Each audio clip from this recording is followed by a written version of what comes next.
নমস্কার বন্ধুরা, আমার চ্যানেলে সবাইকে স্বাগত জানিয়ে শুরু করছি আজকের রান্নাটা।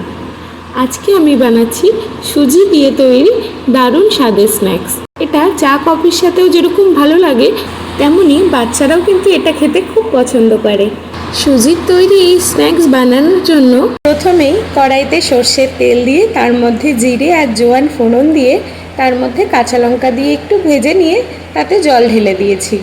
তারপর সেই জলের মধ্যে পরিমাণ মতো লঙ্কার গুঁড়ো আর লবণ দিয়ে দিয়েছি, আর দিয়েছি বেশ খানিকটা ধনেপাতা কুচি।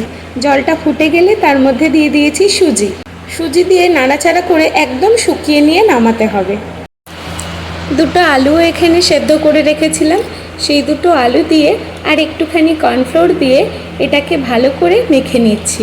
ডোটা খুব নরমও হবে না, আবার খুব শক্তও হবে না। এতে এটা ভাজার সময় একদম ভেতরটা নরম থাকবে আর উপরটা হবে একদম ক্রিস্পি।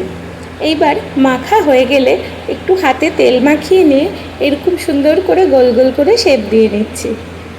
আমার কাছে হামানদিস্তা ছিল, সেই হামানদিস্তার বাটটা দিয়েই আমি এটাকে মাঝখানে ফুটো করে গোল গোল করে নিয়েছি। তোমরা তোমাদের ইচ্ছা অনুযায়ী শেপ দিতে পারো। দেখো, আমি এরকম ডোনাটের মতো শেপ দিয়ে নিচ্ছি প্রত্যেকটাকে। এবার আমি আরেকটা শেপও দিচ্ছি। এরকম লম্বা লম্বা করে লেচি কেটে এটা ছোট ছোট করে টুকরো করে নিচ্ছি। আমি কিন্তু এখানে দুই ধরনের স্ন্যাক্স তৈরি করব। ওই বলে না, এক ঢিলে দুই পাখি, তো আমিও আজকে এক ঢিলে দুই পাখি মারব। কথা বলতে বলতে এগুলো রেডি করা হয়ে গিয়েছে। এইবার যেগুলো গোল গোল ডোনাটের মতো তৈরি করেছিলাম সেইগুলোকে স্টিম করে নেব।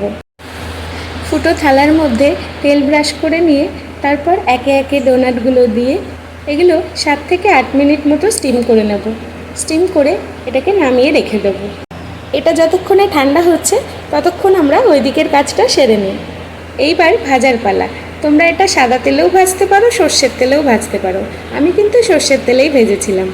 সর্ষের তেলটা মিডিয়াম গরম হলে তার মধ্যে ছোট ছোট টুকরোগুলো দিয়ে একদম লাল লাল করে ভেজে তুলে নেব।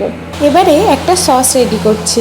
একটুখানি তেলের মধ্যে রসুন কুচি দিয়ে ভেজে নিয়ে তার মধ্যে লঙ্কা আর টমেটো পেস্ট করে দিয়েছিলাম, আর একটু দিয়ে দিয়েছিলাম টমেটো কেচাপ দিয়ে নেড়ে চেড়ে নিয়ে ওই যে স্টিম করা ডোনাটগুলো ছিল ওইগুলো দিয়ে খানিকক্ষণ নেড়ে চেড়ে নিয়ে জল দিয়ে দিয়েছিলাম। দিয়ে বেশ খানিকক্ষণ নেড়ে চেড়ে নিয়ে তার মধ্যে একটু কর্নফ্লাওয়ার গুলে দিয়ে দিয়েছিলাম।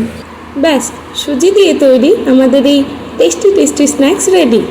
এবারে টমেটো কেচাপ দিয়ে গরম গরম সুজি স্ন্যাক পরিবেশন করলে এক নিমেষেই থালা হয়ে যাবে খালি। বাচ্চা হোক কিংবা বড়, সবাই কিন্তু এটা পছন্দ করবে। আজকের এই সুজি দিয়ে তৈরি স্ন্যাক্সের রেসিপিটা তোমাদের কেমন লাগলো কমেন্ট করে জানিও। আজকের মতো সবাইকে টাটা, দেখা হবে পরের ভিডিওতে।